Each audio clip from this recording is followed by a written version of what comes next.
కాబట్టి దేవా యెహోవా, నీవు అత్యంతమైన ఘనత గలవాడవు, నీ వంటి దేవుడొకడునూ లేడు.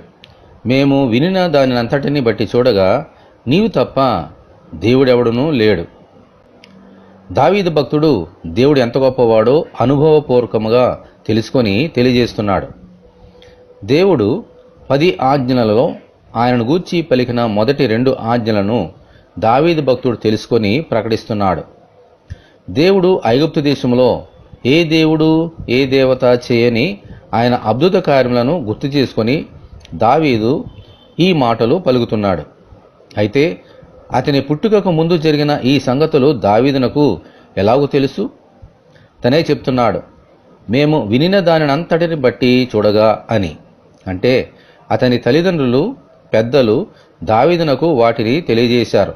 అతడు తెలుసుకున్నాడు.